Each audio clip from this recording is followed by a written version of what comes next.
Welcome back, YouTube. Nick here, bringing you another dirt bike related video today. What I'll be doing is showing you how to fabricate your very own dirt bike tire change stand. I got these blueprints from the best of the best, Jay Clark at Dirt Bike TV. He's a mechanic and tire changing wizard. These are some designs that if you email him or shoot him a message on Instagram, you can get your very own PDF copy of the blueprints. I will be showing you how I built this stand as well as a few modifications that I decided to do, such as making the top interchangeable. At the end of the video, I'll give you a cost breakdown for all the supplies to make this stand. Enough talking about it though, let's jump in. The first thing we're going to need to do is cut the 2x1" tube steel and make the legs. I am using a portable bandsaw with a Harbor Freight chop saw stand to make my cuts on the tube. It isn't the fastest in the world, but if you take your time, it cuts pretty square and worked good enough for the project. Cutting the feet is super simple. To cut the legs, I marked a diagonal with a protractor and then lined up my marking on the saw, clamped it down, and cut. Is it a perfect angle? No, but it's good enough. Now that the components are cut, it's time to weld together each leg. I don't have a welding table at my house, so I ended up taking a piece of flat scrap steel and clamping it to an old board that was used in a cabinet. It isn't the best in the world, but I have a ton of these magnets I bought off Amazon and it holds everything together good enough. I ended up putting the foot down flat and then putting the diagonal in place between the foot and a piece of 2x2 steel, simulating it being attached. Magneted everything in place, and then welded it together. I'm using a small 110 volt portable welder running 5 64/60 rods. For the legs, after I did the first one, I ended up tacking the corners in place before running a bead and then doing another fill on top of each weld. I'm not the best welder in the world, but I can guarantee this tire stand's going to stay together.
Alright, I finished welding the legs and I'm going to begin working on the top after hitting them with the belt sander. At the top of the tire stand, you have a vertical rod that simulates the axle that you slide the tire down. I made my rod interchangeable so it can support both big bike diameter axles as well as pit bikes and small bikes. I did this by putting a 3/4 inch OD tube on the bottom of the top plate that will support having the 3/4 inch ID rod put in it. The top of the stand is a flat 7-inch diameter circle that allows the stem to pass through it. I did not have a good way to cut this and did not cut it myself. My brother was ordering parts from Sen Cut Sen. They don't sponsor the channel, but it was only $30 for them to throw in the piece of plate. And then I also didn't have to hassle with drilling a 3/4 inch diameter hole. With the stem components cut and cleaned up, it is now time to weld it all together. I put the topper up on a piece of 2-inch tube to allow the stem to fall in to line it all up. Using a machinist square, I got it nice and perpendicular and then slid on the 3/4 inch OD tube, which will be used for the interchange system. A quick little tack weld to hold it in place, and then I'll pull it off the jig and weld the remainder. I really welded the hell out of this as the stem will get a ton of pressure when cranking on tires up above, and I'd rather be safe than sorry, especially because once I weld the top, it's going to be a pain to get back to this. There was a little bit of weld penetration on the inside of the tube, so I filed that down and now can slide the stem into the interchange system. If you're wondering how I will keep it from falling through the bottom, what I am going to do is put a small piece of rod in the end of the tube and weld it in place. I will align the stem to the correct measurement per the blueprint of it sticking up. It's really the perfect size where it doesn't hang out too far past the wheel spacer, but is enough that you don't have to worry about popping off. Using a caliper, it was around a 1-inch spacer that I was going to need. I cut that real quick and welded it into the bottom.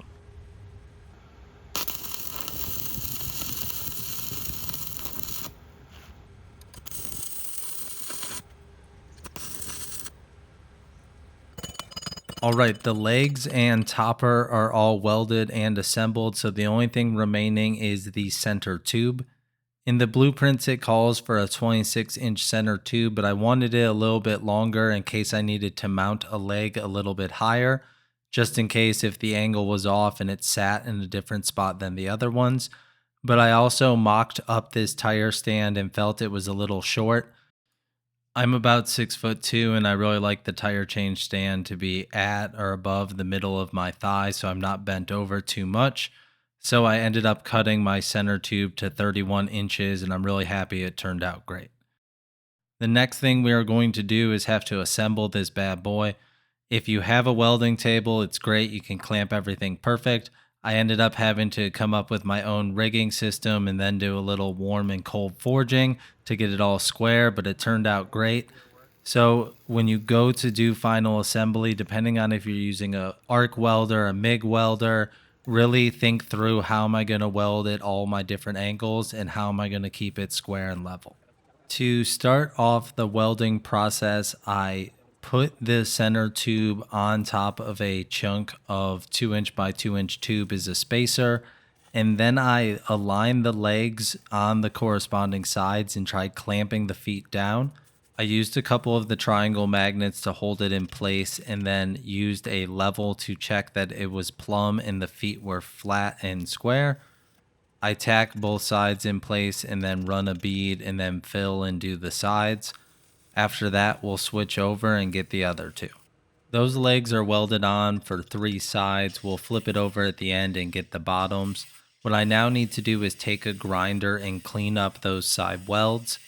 You can see there's good penetration. I'll grind the surface smooth so I can attach the other leg in its place. I use the same method for attaching the other 2 legs, lining them up as best as possible and clamping them in place. I then welded the top and the sides.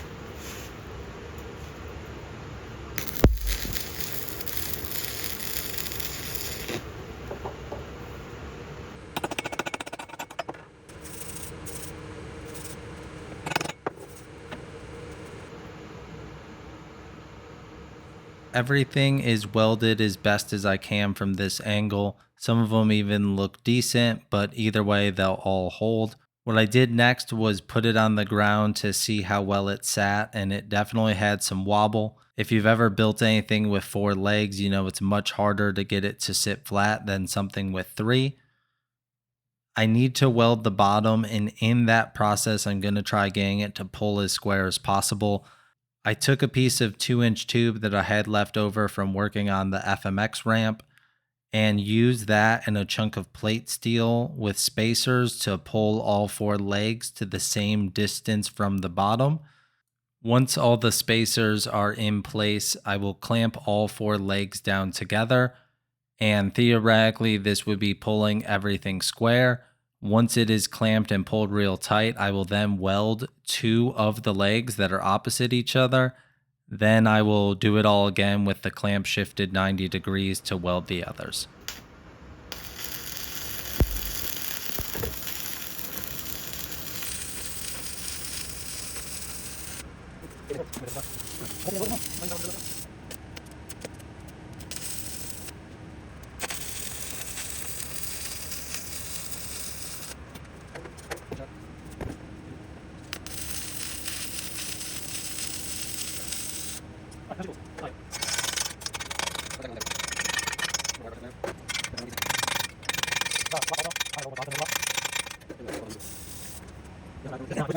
I should have done a second pass on that one next to it, and when I did the fillet, like cut in. I'm sure it's solid as a rock.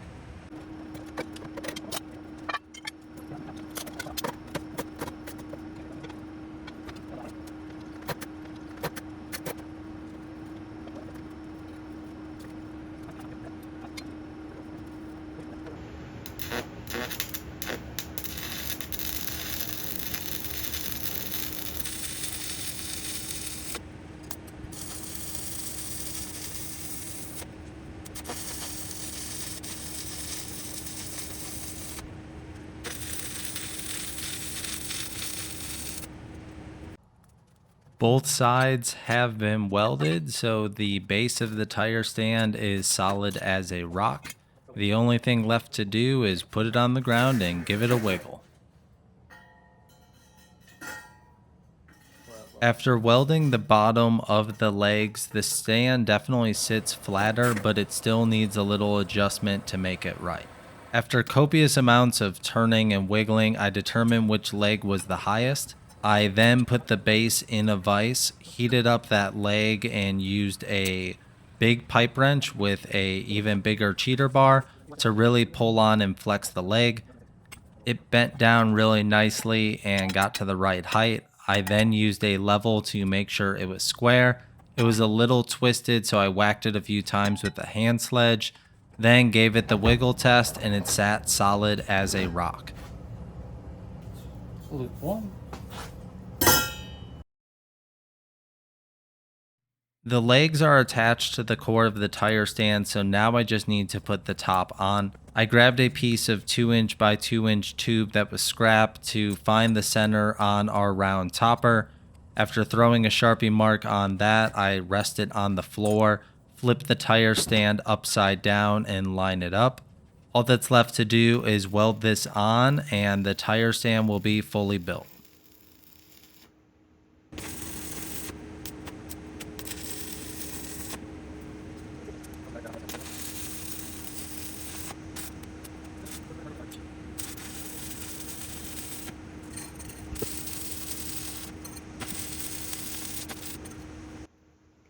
The tire stand is fully fabricated, so all that's left to do is a couple finishing features like painting it. For this stand, I did a couple coats of Rust-Oleum semi-gloss black spray paint.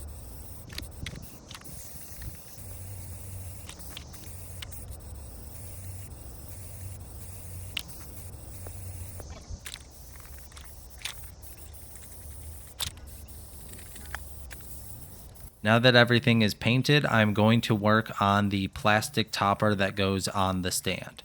The professional stands call for using a plastic called Delron, which is a high temp, heat and wear resistant plastic. It's really expensive. I ended up buying a Faberware cutting board off of Amazon, cut it into a circle. Either way, the goal here is to put a soft plastic instead of hard metal on top of the stand. So as you spin the wheel around, you're not wearing on your wheel and it's just rubbing on the plastic. I can buy at least 4 of these cutting boards for every 1 sheet of Delron. So even if this wears out, it won't be an issue. To make my circular stencil, I originally tried tying a string around a Sharpie at the length I needed. This turned out to not make a perfect circle and was way more off than I expected. So I went and got a compass and used that to make my 7-inch diameter circle. This does not need to be perfect, but the closer you are to round, the better it will look on top of the stand. It's really not going to functionally mess anything up. The circular topper is cut, so I grabbed a file to smooth the edges, and then I used a Forstner bit to cut a 3/4 inch diameter circle in the middle. You can also use a wood style blade if needed. All right, final step of the tire stand build.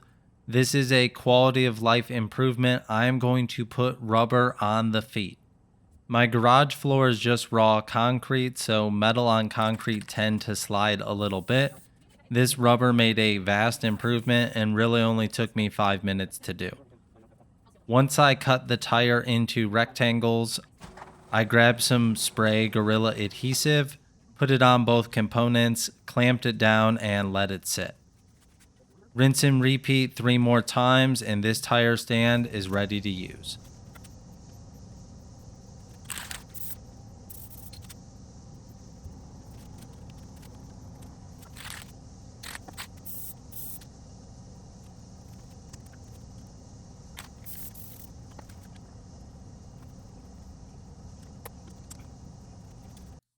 The tire change stand is completed and it turned out even better than expected. It is honestly better than my Risk Racing tire change stand due to holding the wheel and letting it rest on the hub, where the Risk Racing one rests on the outside of the wheel. It tends to be tippier and flip up. This is what the best use, and I'm glad I spent the time to build it. I hope this video has been helpful. There's a few more sexy shots showing it in its greatness, and then we'll get into a quick cost breakdown.